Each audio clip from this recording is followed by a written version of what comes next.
Great, we're live. Awesome. So, hello everyone, and welcome to the eighth edition of the Locker Room Chat. For those new here, the Locker Room Chat is part of my thought leadership project called Winning at Value Creation. It's a lot like winning in sports, and the objective of this project is to compare elite performance in sports with elite performance in investment, and maybe redefine a bit what winning means. So at the end, we have more winning tips to try to be successful in life. Today, I have with us Kaan Celbi. He is my physiotherapist walking me through my ACL rehab. But funny enough, I found him on Instagram when I was looking for a rehab coach or a rehab partner to walk me through all this process. He's the founder of the ACL Academy. He has a doctorate in physical therapy, and then he has a postdoctoral sports residency focused only on ACL. He has seen more than 1,000 clients, I think, helping with ACL recovery. He has like a holistic approach to the process, and I thought it was a great idea to invite him here to get the whole perspective of what it is to recover from an injury and what does it take to actually come back stronger. Through the conversation, we'll be walking through the championship cycle. The championship cycle has 5 stages: the draft day, the game plan, the draft day, the season, the game day, and the legacy. And the idea is to use this framework to understand Khan's story. So with that, Khan, thanks for being here, and can you please help us introducing yourself? Yeah, thank you, Christine. Appreciate you having me here. As you said, my name is Kaan Celbi. I'm a physical therapist. I'm the founder of the ACL Academy, which is a virtual rehab platform that specifically focuses in on ACL injury. And we work with athletes from all over the world, right? Really, when they get injured, all the way through the process to back to life and sport. Thanks, Khan. So part of this conversation is also to get to know you a bit better, and like how did you end up focusing on ACLs. So in sports, the game plan is when we start defining where we want to play, how do we want to win, and like the first question that comes to mind is like, when did you realize that you wanted to specialize in ACL rehab specifically? And was there like any moment in your career where it was like a click, or it was something that grew up slowly? Yeah, well, I'll take a step back. Really getting me into physio itself, right? I think that was the first start of really the career path for me. I was an athlete all my life. I played soccer through high school and college, and I was injured a lot. Because I was injured a lot, I was in rehab a lot, and that opened the doors for physical therapy for me. And then after I graduated physical therapy school, I did a residency at the University of Delaware, which specializes in ACL care and research. So it was one of the top institutions in the United States at the time for this field. And that's what exposed me to this specific injury. And that kind of led to my path here today. Thanks, Karen. Maybe a bit more on the plan and the vision that you had. First, I think you double layered two things. One is a very particular niche that is ACL recovery, and then two, you took the chance of moving it fully online when physical therapy traditionally is like a face to face encounter with the health provider. So can you walk us through a bit, how did you decide to make that shift, and how specifically you ended up with ACL as your niche?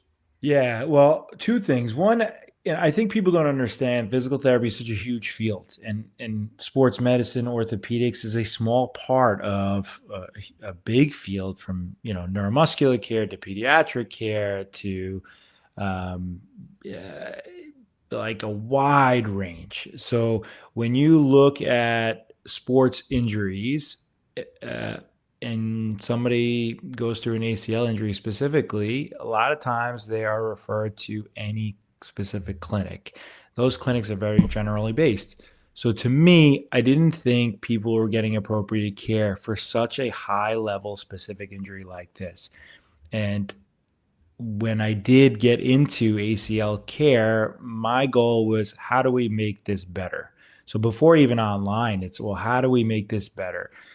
And I said to myself, I'm going to open up a business and I'm going to just specialize in this specific injury.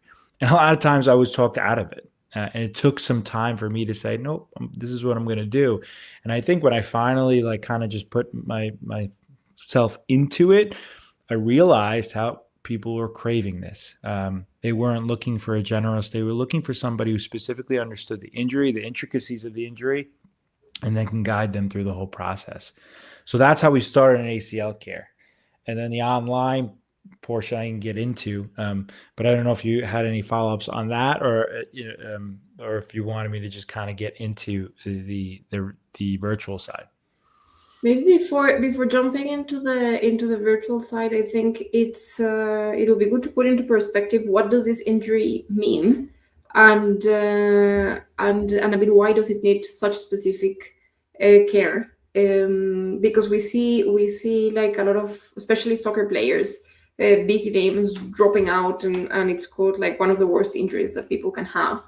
I have two of them, but it'll be good to understand from your sort of specialist perspective and explain people a bit like what does this injury mean before we go into how to treat it online. Yeah. I think it's one of the toughest injuries to come back from as an athlete, and to come back fully 100%. And the reason I say this is it is multifactorial in a sense that there's physical components, there is emotional components, there's psychological components. Physically, we know, right? You're in pain, you're swollen, you're stiff, you're weak. That everybody understands. I think it's the other layers that people don't understand. Emotionally, right? There's frustration, there's depression, there's anger, resentment. All these feelings develop, as you know, as you go through this. And then I think the third layer that I think is the most important for people to understand is people lose their identity. So what does that mean? They lose their identity not only as a person, but as an athlete and who they worked so hard to become. So we take kind of all that for granted. And then after an injury like this, it just gets shut down. So I think that's what make this injury, all three components, plus the length of the recovery process, so complex. That's one of the biggest reasons I fell in love with it. I really feel like, dedicating really my career to this to get people from how vulnerable they are when they first get injured. And then as we work through the processes and see them succeed and see them win, and then eventually get back to where they are, that makes this the most rewarding process I can think of. Thank you, Ken. So maybe I will try to recap a bit your game plan and draft day, and we move to getting this online as part of the whole strategy that came behind it. So you entered into physical therapy because you were drawn towards it, your personal journey. You got exposure to it. You had your own injuries, so a bit of the interest came from getting to know better how to rehab people and do it in a better way. Then the niche, was it by luck that you entered into the university that has a specialization or an ACL, or you had already thought about that? Yeah, no. So there's many residency programs across the United States. This was a specific program that I was really eyeing and targeting because I wanted to get into that particular niche. And that, as I said, the University of Delaware, well, at the time was all ACL care and research, and that's what really brought me to that institution. Perfect. So it was sort of pre-intentional that before the physical, like after the physical therapist, you already knew ACL was sort of the niche you wanted to pursue. And then you finish your studies, you make it to the university. I'm assuming it's a very competitive program. You go through and start working into making the service better under your own business.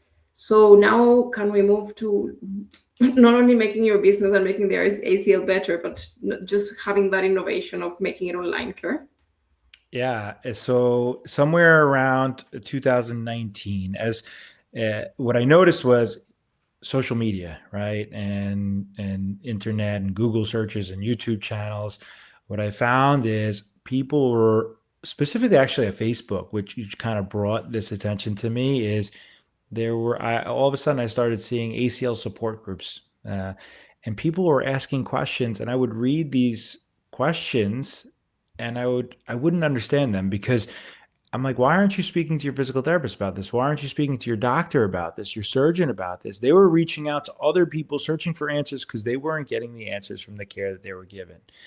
And I thought this was a huge void. And it just started with me jumping in there and answering people's questions, giving them support, showing them direction. And it was like such a crave for this. And I'm like, wow, we're not doing the right thing for our people here. People are getting hurt, they're having surgery, and they're just getting horrible care. And I realized that, well, if we could reach people and help people just by giving information, well, maybe we could do more for them. And that's when we started to implement more of a virtual type service where, we can do evaluations of technology today with video, with not only face to face, but also sending videos and pictures, gathering information that way, and then building programs for people and delivering the service there. And when I say to you and everybody else going through this process, going to physio once a week, twice a week even, is not enough. You need to take ownership of this recovery process. You need to put in the work every day. And a lot of times when you empower people and give them what to do, when to do it, how to do it, they do the work and they see just as much success, if not more, online under specialized care versus some of the local clinics they go to today. And that's how it just started taking off. So I hope that makes sense the way that I went around it, but let me know on the follow-up No, thing. no, it makes a lot of sense, and maybe also to share a bit from my own experience. First time I tore my ACL, I was referred to a clinic that not only but specializes on knees and athletes.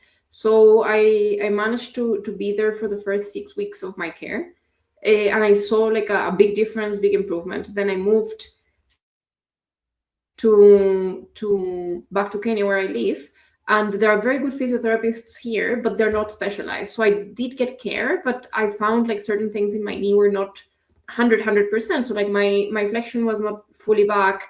There was still like a bit of stiffness, things like that. So when it happened the second time, I was like, I knew that there was something better. So I think I was blessed that I knew there was something better and I knew what to look for. Yeah. But I think for people that hopefully don't need to go to these 2 times, they could find the right care the first time, and it does make a big difference. And just to give an example, my left knee that was the first one now has full flexion, and it moves completely after doing the exercises for the right knee. So Yeah. that shows that once you have like a proven process and a proven path, it does get better, and you can have like a full recovery. So thanks for walking us through. So now I want us to maybe help us understand a bit, like, what does it take to get that rehab? And this is what I call the season of the injury. So it happens, and then there's like a lot of emotions. Then you need to like decide surgery, no surgery, then do the prehab, go through surgery, then post surgery, plus everything else that you mentioned.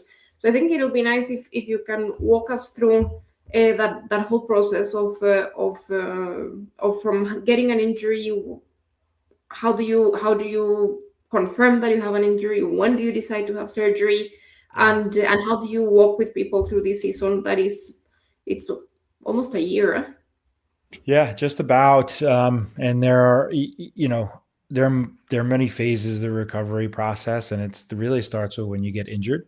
So if you do get injured on the field, the first thing that people do is, number one, you shouldn't panic. But yes, if you have an orthopedist that you can seek out, or a sports medicine specialist you could seek out, Usually they'll take you through a process where they do a physical exam. They'll probably start with an x-ray to make sure that there isn't any bony issues. And then from there, most likely they'd probably refer you to MRI to diagnose the extent of the injury. What I share with people is, and this is where people get lost, is there's a lot of waiting. Sometimes you're waiting for insurance providers. Sometimes you're waiting for the healthcare system, depending on where you live. And people aren't doing anything until they get, the proper diagnosis or seeing an orthopedic and then going from there. But your rehab should start right after injury. And that's the preparation stage, the prehab stage. If you're going for surgery, I would sometimes argue that this is one of the most important phases.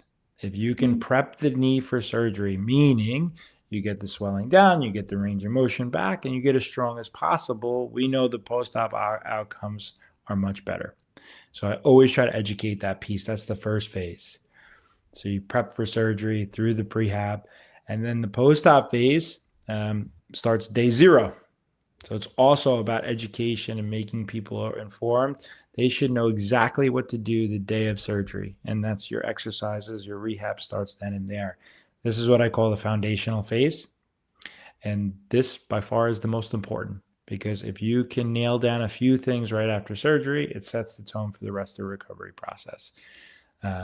Then as you kind of get out of those first few weeks, 4 to 6 weeks, you get into more of the traditional strength phase, which is getting stronger, getting back in the gym again, starting to lift some weights again. And, that's a big part of the everyday process, getting back to normal function. And then from there, we get into more of the athletic phase. So learning to jump again, run again, starting the beginnings of that process, getting comfortable with like impact on the knee. And then the last phase usually is end stage, return to sport. So getting prepped for, heavier plyometrics, getting into agilities, getting into sports progressions, and, depending on your specific goals, that's what we work towards. And when I explained to everybody, you mentioned before, a year or so, everybody's on their own timeline. We don't progress based on how many weeks you are after surgery or time after surgery. You progress through those phases when you reach certain milestones and criteria. So we do testing along the way throughout the process. So in order to advance from phase 1 to phase 2, you have to meet certain milestones, and then 2 to 3, 3 to 4, 4 to 5. And throughout the process, I see a lot of parallels with life and identity. So as athletes or people that are very active, usually more is better, right? So there is always the thought of like, what else can I do? How can I, like, and we're so competitive, so it's like, how can I make sure that I am running in less than the person next to me, or like in less than average. So you're always asking, how do I compare with the average? Am I doing better? Am I doing worse? What can I do more? And personally, I have received like a lot of lessons on patience and compounding. But that's my personal. I think you see over hundreds of people with, I guess, similar challenges. Can you share some of these lessons about patience, consistency, compounding that ACL recovery can teach people and can be applied in life? Yeah, I mean, really, a couple things is the comparison game, and you said it best here. It's like you cannot compare to anybody else, because it always leads to disappointment. Your surgery, your injury is your own process, and you were going to go through the recovery stages at your own pace. And when you compare to somebody either ahead or behind you, it'll never sit well. And that's in life too, right? And in your life choices, your career choices, your personal goals. When you're always looking outward, well, then you're not focusing on what you need to do, and then you're not progressing forward. So that's number one. I think that's the most important thing. And number two, another big part of this process, because it's so lengthy, It's an ups and down road sometimes, and there's some setbacks along the way. What I always tell people that I work with is you got to celebrate the small wins. You got to find the wins wherever you can. And that could be small gains in, range of motion. That could be small gains in strength. That could be just, hey, hitting all your workouts for the week.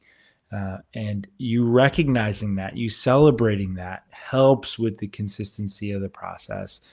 And again, you could take that for life too, as well. Anything that you put your mind to, a project, a work project, a personal project, you need to be able to stay consistent and you need to be able to celebrate. Otherwise, just you get drained from this process and emotionally, it'll take over. And also linking to the emotional side in your program, you do include some like meditation exercises and a bit of grounding, I guess. Can you walk us through of on the mental burden that this injury can cause in people, and like what are the typical things that you see in people that get injured, and most importantly, not who gets depressed or like doesn't get out of it, but like what does it take to get out of it, and what are the characteristics of a person that like fully recovers, embraces, and grows better after an injury like this. Yeah, I mean, as I said before, this injury, like you almost feel like people lose a part of their identity, and then it takes some time to not only get that back, but gain confidence back. And as they're going through the process and the length of the process, it's a very emotional roller coaster. So there are times where you feel very high and good about what you're doing. There's sometimes you feel low and sick of it and done with it. Um, and I'm a big believer in incorporating some of this stuff into life in general, like whether that's like visualization or meditation. Um, I think it's important to have components like that in your life. Just because you train your body physically, you need to also train your brain. Because when you are positive, when you are feeling good, it makes not only life that much better, but of course the recovery process. So I think including those things in the program are important. And then what I'd share with you and anybody else that I work with is taking those things and tools, whether it's a visualization or meditation form, or your own specific practice in life. I think it makes the world of a difference when things get stressful and um, uh, just hard, to keep moving forward.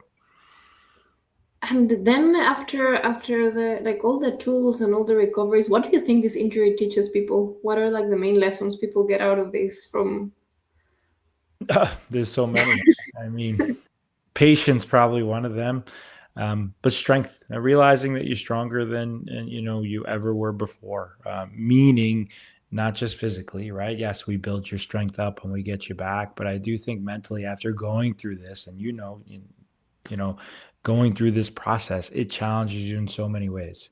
And when you start to see the light at the end of the tunnel, and you're getting on the other side of things, you realize just how strong you are. Because not a lot of people can go through a process like this, take their identity back, and come out on the other side. And when you do that, I think you're a changed person, not just as an athlete, but as a whole, a human being. True. Resiliency is probably another word that comes to mind. Yes, yes, yes. And then finally, what are the biggest mistakes that you see or misconceptions that happen during recovery, and like why will people fall off the bus? Because I'm assuming also you get people that they don't finish, or like they don't return fully to sports, or like they end up limping for a long time, or like for their entire lives. What are those big mistakes that people do? Well, a couple really come to mind. One is, uh, people think surgery fixes the problem. And that's not necessarily the case. Yes, surgery is probably the most important part of the process, right? Having a good surgeon, knowing that they can perform the surgery the right way is the first fix. But sometimes people think that when they fix that ligament, that everything else is good. And surgery, I will tell people, is the first step of 1,000. So it's important that if you are going to go through this process, that you you are able to dedicate, basically a full part of a year to make sure you're putting the work in. Otherwise, this process will not be successful. The second one is, it's not time based, and I kind of alluded that to before. A lot of times, people will get a protocol after their surgery, and it'll say you can do, these sorts of exercises the first month, then the second month you could do this, and so on. And it doesn't work like that. Really, it's how you progress, and you meet your markers, and then you can push forward. And that correlates with life too, right? You may have a plan, right? You may carve out a plan for yourself, and you may be so specific with that plan and have goals, and it may be even to the day. But as you know, it doesn't work like that. You have to make sure that you're going through the right steps, staying consistent, and you'll reach your goal when you reach your goal. And that's just how it works, both in rehab and in life. And on that of people who don't finish, there's also the re-injury, right? Like if you push too hard or if you jump into things too early, the risk of re-tears is quite high.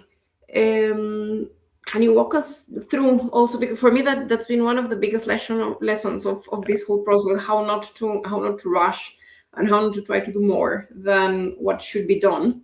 Can you walk us through how do you manage that urge of people to try to do more or to try to rush into the objective? Because we are fighting. The fight is like you have lost your identity and you have seen something like you can move a bit better, you feel a bit better. So you, like as an athlete, you always want to push your limits, but it's very risky to keep pushing your limits while you are going through the recovery.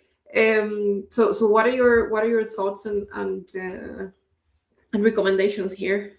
Yeah, and I think it's not talked about enough that re-injury rates higher than people think, especially when you're returning to a higher level sport that requires a lot of like demand on the knee.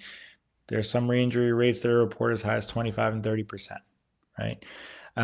So I do feel like people need to understand that this process really cannot be rushed. Meaning there are two parts of it. One is that the new ACL that they put for you has to go through a process to get strong again. We're learning that process takes a minimum of 9 months, but gets stronger every month thereafter. So that's the first part of it. We call that like biological healing. The second part of that process is, well, you as an athlete, how quickly can you meet the markers? So both those, meaning like getting your motion back, getting your strength levels up again, and then going through, the plyometrics, the agilities that I talked about. Both of those are the two parts of the recovery process that have to come together and then ensure a successful return. When you rush that process one way or the other, right? That's where people fall into trouble. When they skip steps, that's when people fall into trouble. When they get back too early before the proper amount of testing and progressions, well, that's when you're exposing your knee to higher risk of re-injury. And that's where we see these re-injuries happen. And unfortunately, happen too much. And I think a lot of it is preventable if we can guide people better. Thanks, Ken. I think that's a nice transition into the game day. So in the championship cycle, the game day are like these important milestones or transitions that we have in our life, and at the end in the game day we want to win.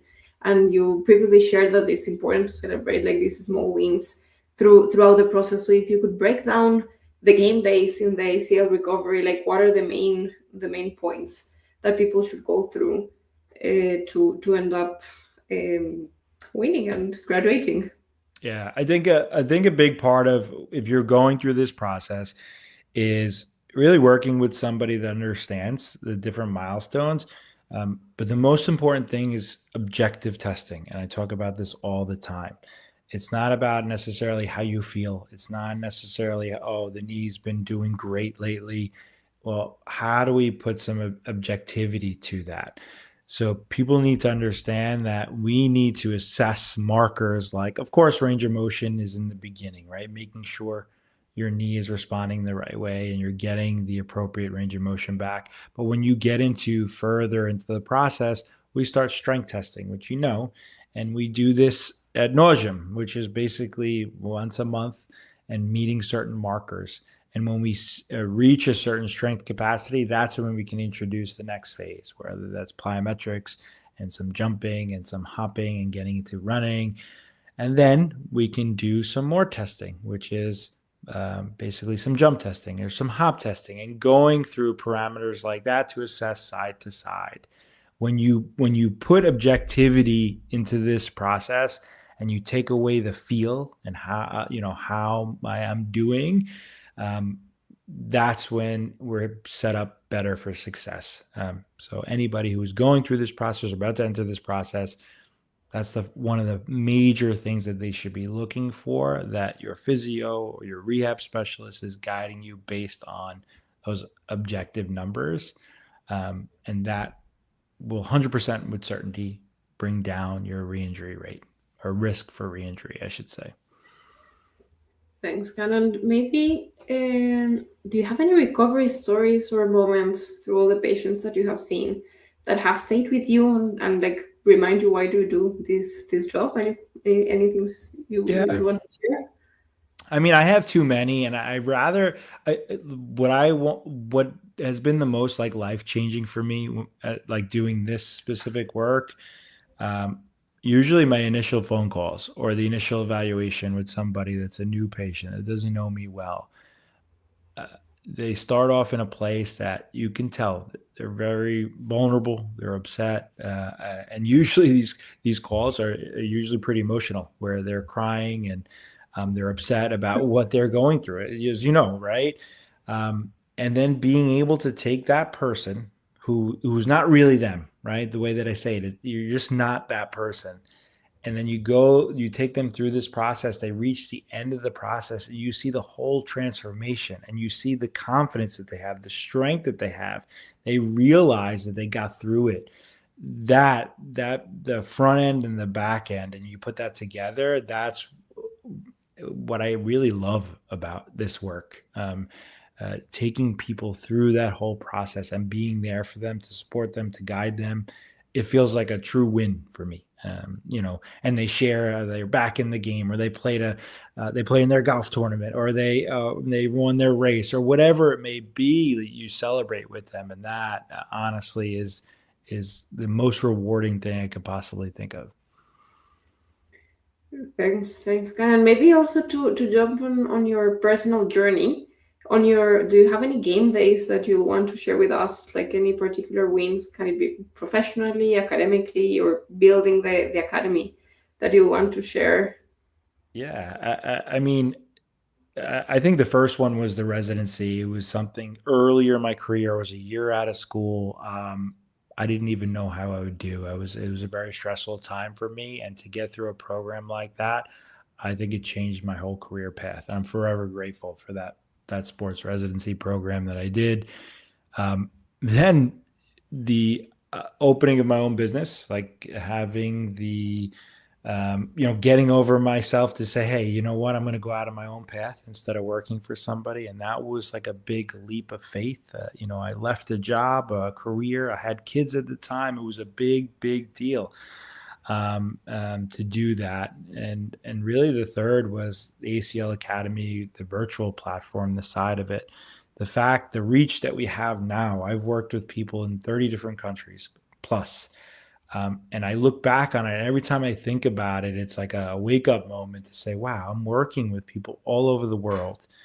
And we're reaching all of them, and we are educating them, we're empowering them, we're delivering better care. And that, honestly, it was a big moment. It still is a big moment for us. So those are the three big ones for me, for sure. Thanks. And then moving this into the legacy. So when you think about the legacy, what do you hope this ACL Academy or you as a person leave behind, both for the patients and for the broader industry, even for your family? How would you define that legacy? Yeah, I mean, I hope people look back on what we started here, that we changed ACL recovery and change the climate of ACL recovery, especially like not only the specialization in an injury like this, but also taking it online and building it and carving and paving the way for other people. If you look online, when I first started this in 2018, I was probably one of the only ones doing it. And now there may be, I don't know, 50 plus specifically working in ACL care. And then there's other niches too. So it is a trickle effect. And it's amazing to see that the legacy is that we keep getting better. We keep delivering better care, more specialized care, and bringing down these re-injury rates, making sure that people, when they go through an injury like this, they never have to do it again. Thanks. Or they learn their lesson and don't get back into.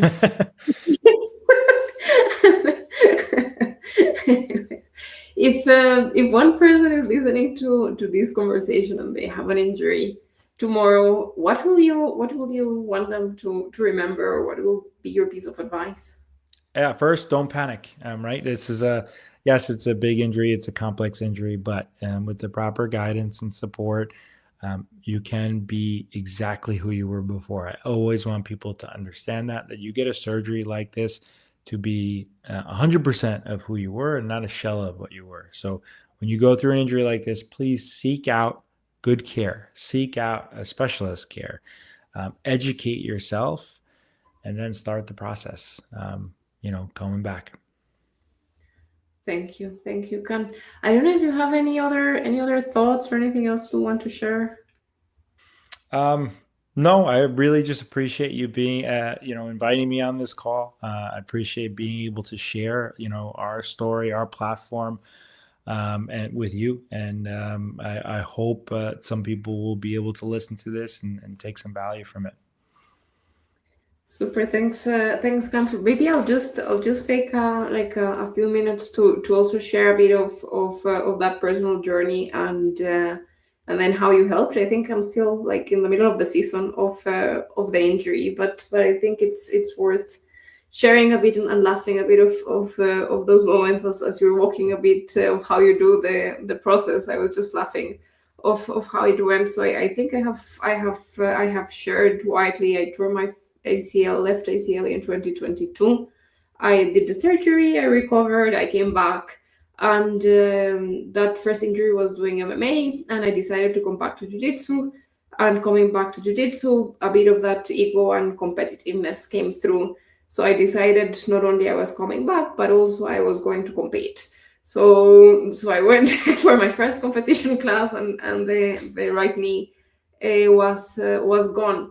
And I had also planned to play a golf tournament, like it was 3 months down the line from that injury. So as soon as I heard the pop, I thought to myself, like, this is done. Like, I cannot walk, I won't be able to play. It was like a big deal. I remember, of course, I cried my eyes. I went to see my physiotherapist here. He told me the knee feels stable, so it may be a partial tear, but like your muscles are big, so we don't know. Let's go and get the MRI, etc. So I started googling and like figuring out like who can help me, because I knew my physio here, again, he's an amazing physio, but he's not specialized on ACL, and I knew the timeline was very short to get ready. So I googled and I found Khan. I jumped into that first call. I think I was also crying on that first call, saying like, "But I have this tournament. But do you think I could make it? So like, what does it take? So what do I need to do? The knee doesn't bend." So we went through that, and what I appreciate the most was the calm which you take. It's like, don't worry, you can do this. It's just a flexion. Do the extension. And I was like, but what else can I do? Can I just like move my leg more? And it's like, no, you just lift your leg, ice the leg, do your flexion, do your extension, Yeah. just wait. And like that rushing process, I think it helped me personally, having someone that was like very reassuring, is saying like, don't rush. At this moment, your only priority is to do one, two, three. So thanks for that kind of walking through that process. I managed to play the tournament. I was also lucky that it was only 9 holes because of the heat. So I managed to play, and then went through the surgery. And again, I had also a meniscal tear, so you cannot put your foot down. So the recovery takes a bit longer. I was comparing, and that's why I asked. I was comparing to my previous injury, so I was thinking, at this point in the other injury, I was able to walk. I cannot even walk straight. Yeah. I was able to cycle. Now I cannot even cycle. The pain levels were over the roof. So that comparison, it also helped me a lot.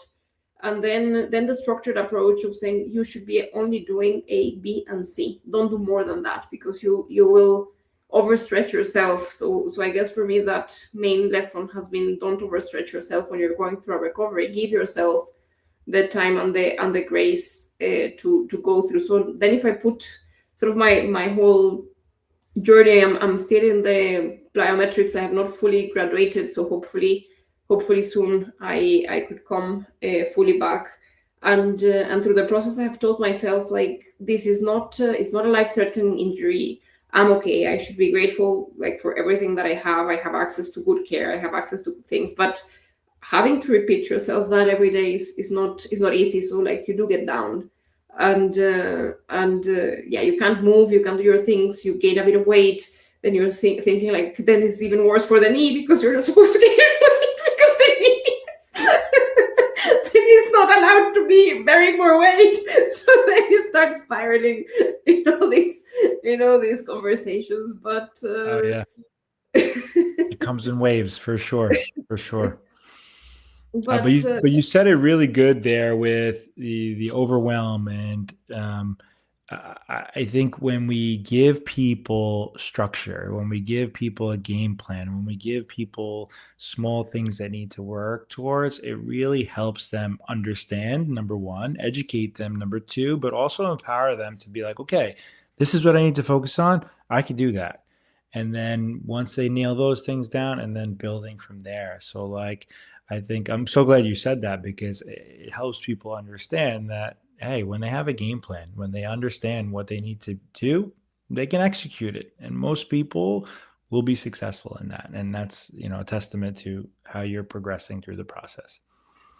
yeah, and I think it's not only the having the plan, but it's having the right plan, Right. and having the trust in the process, because sometimes, like, you see, there are weeks that you are not moving. So I guess also trusting the process and trusting the care that you're receiving has also been a big lesson, because I mean, a lot of us, like, know, like, love to research, or, like, love to try new things, and there's, like, always the latest article of, like, the new exercise that you could do, but at the end, that exercise is, like, even dangerous for you to be doing it. So having that sounding board of saying, like, I mean, I don't know how many messages I have sent you, like, Kaan, what do you think about, like, this new Yeah. feel of blah blah blah? So it's great to have that access to brainstorming and saying, and so thank you for that. And I personally wish you a lot of success in growing the academy and helping more people. For me, it has been a great experience. I don't hope to go through this again, but No, but no. a great experience, and thanks for sharing. And for the people listening, I think there are a lot of parallels with life, and thinking through this injury and thinking through this process is how all this championship cycle came to a concept. And so I hope this just helps. And Khan has been a key person in helping me through this. So thanks for also making the time. You're welcome. And thank you for having me. I really appreciate being on here. Super. Thanks, Khan. Bye bye. Take care.